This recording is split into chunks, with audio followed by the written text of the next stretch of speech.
तौर से मैं तो मेरी मातृशक्ति से, मेरी छोटी बहनों से कहना चाहता हूँ कि आप लोग अभी इस बात के लिए करो। अब आप भी किसान हो, उन पदों पर जाकर बैठो जहाँ किसान भाग्य को इन लोग लैपटॉप में रखा है। चाबी लो, अब हाथ से उस चाबी को खोलो और इनके चेहरे पे मुस्कान ले आपको लड़ना होगा। ये राजस्थान की धरती है, ये वीरों की धरती है।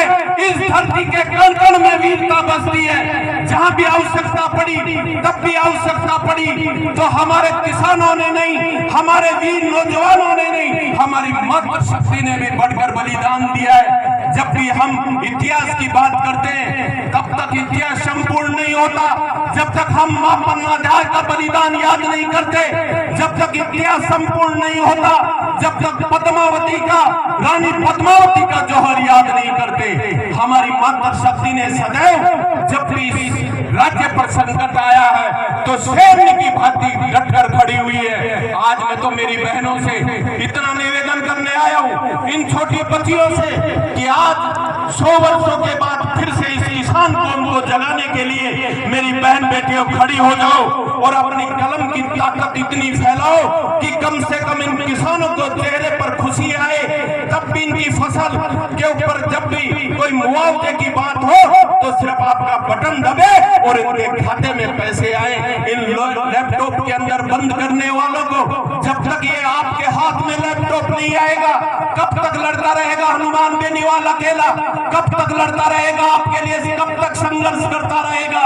इस संघर्ष में आवश्यकता है मेरे नौजवान साथियों की, आवश्यकता है मेरी मातृशक्ति की, आवश्यकता है मेरे बुजुर्गों की। आज आवश्यकता है हनुमान बेनीवाल को। जिस प्रकार से नागौर से आवाज उठती है उसी प्रकार कोटपुतली से आवाज जानी चाहिए कि किसान के लिए लड़ेंगे हम, किसान कौम को जगाने का काम करेंगे।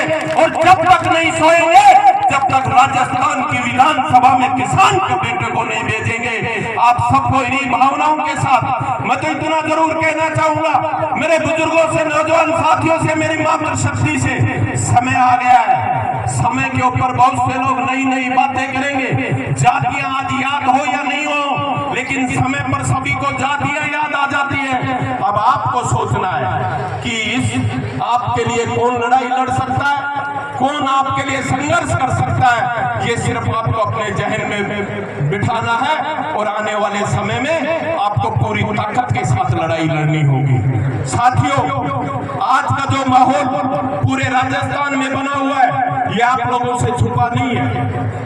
आज राजस्थान के अंदर सरकार नाम की चीज नहीं, पूरे राजस्थान में कानून नाम की कोई व्यवस्था नहीं। अगर आप कोटपुतली में जाकर देखो, पहले जब हम सरदार स्कूल में आते थे और जब स्कूल के प्रिंसिपल और मास्टर हमें घुमाने की बात करते कि आपको घूम कर आना है, तो हमें कहते कि अजबगढ़ भानगढ़ लेकर चलते हैं। आज स्थिति ऐसी बनी हुई है कि अजबगढ़ भानगढ़ जाने की आवश्यकता नहीं। कोटपुतली के 2 चक्कर काट लो, आपको अजबगढ़ और भानगढ़ की स्थिति नजर आ जाएगी। आप देख लो कोटपुतली में जाकर जो स्थिति बनी हुई है। साथियों, मैं तो इतना जरूर कहना चाहता हूं कि सदैव हमने संघर्ष किया, संघर्ष करेंगे। आज भी जिस प्रकार से हमारे परम आदरणीय सम्माननीय बुजुर्गों ने जो मुझे साफा पहनाया है,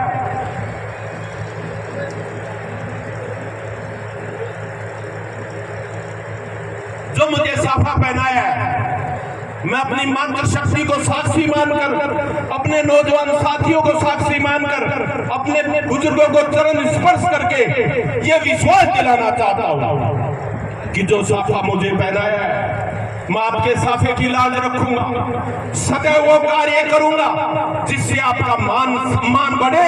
कभी वो कार्य नहीं करूंगा कि आपको ये शर्मिंदगी महसूस हो कि हमने किस व्यक्ति को साफा पहनाया था। सदैव संघर्ष किया है। साथियों, कोटपुतली में जहां भी कभी भी कहीं भी किसी गरीब मजदूर पर अत्याचार होता है, कोई आए या नहीं आए, लेकिन एक आवाज के ऊपर रामस्वरूप कसाना दौड़कर पहुंच जाता है और ये कहता है कि जब भी मेरा भाई संकट में होगा तो उसका दूसरा भाई उसके साथ खड़ा मिलेगा। ये विश्वास दिलाने आप लोगों को आया। साथियों, एक बात और कहना चाहूंगा कि जब भी मैं यहाँ आया, मुझे कभी आप लोगों ने ऐसा महसूस नहीं होने दिया कि आप लांगड़ीवास में आए। मुझे सदैव ऐसा महसूस हुआ कि मैं घर में आया हूँ। और जब अपनी मातृशक्ति से मिलता हूँ तो मेरी माताएं जब मुझे बुला कर कहती है कि आजा बेटा, तो मुझे सदैव ये लगता है कि मेरी माँ मुझे बुला रही है और अपने हाथ से खाना खिला रही है। इसी पावन धरा पर आज ये शपथ लेता हूँ कि जब तक रामस्वरूप कसाना जिएगा, कोटपुतली के लिए लड़ता रहेगा, जब तक मेरे शरीर में रक्त की अंतिम बूंद होगी, तब तक आपके लिए संघर्ष करता रहूंगा और सदैव लड़ता रहूंगा। जब भी भारी ताकत आई है तो हमारे भाईचारे को बिगाड़ने का काम किया है। मेरे भाइयों, आज आवश्यकता है एक किसान के बेटे को अपने किसान भाइयों से हाथ फैलाने आया है। मुझे उम्मीद है कि जब भी हम किसी कमजोरी में पड़ते, जब भी हम कमजोर महसूस होते, तो सदैव किसानों के सामने जाते। और आज आपका भाई अकेला जरूर है। मैं इतना कहना चाहता हूं मेरे किसान भाइयों, सिर्फ यहां से बैठे बैठे आप हाथ उठाकर मुझे आशीर्वाद दे देना। आपका भाई इतना कमजोर नहीं। कोटपुतली के जो ये जिन अधिकारियों में मरोड़ है, उनका मरोड़ भी निकालूंगा और इनकी रोडों का जो जिस प्रकार से इन्होंने मरोड़ डाल रखे, उनका मरोड़ भी निकाल कर दिखा दूंगा। ये विश्वास दिलाने आया। कमजोर नहीं हूँ। रामस्वरूप कसाना का अगर सर झुकता है तो मातृशक्ति के सामने झुकता है, मेरे बुजुर्गों के सामने झुकता है, मेरे युवा साथियों के सामने झुकता है। कभी अधिकारियों के सामने रामस्वरूप कसाना का कभी सर झुका ना झुका है, ना कभी झुकेगा। सदैव आपके मान और सम्मान की लड़ाई लड़ता रहूंगा। आप सबने जो प्यार और सम्मान मुझे दिया, उसके लिए तहे दिल से मेरी ओर से बहुत बहुत धन्यवाद। जय जवान जय किसान। राम राम साहब, मैं आपसे ये उम्मीद करता हूं कि एक आवाज कोटपुतली पहुंचनी चाहिए। एक जोरदार जयकारे के साथ आप सब लोग, देखता हूं कितना जयकारा कोटपुतली में जो अंधा और बहरा और गूंगा प्रशासन बैठा हुआ है, उनके कान तक आपकी आवाज जरूर पहुंचनी चाहिए। हर हर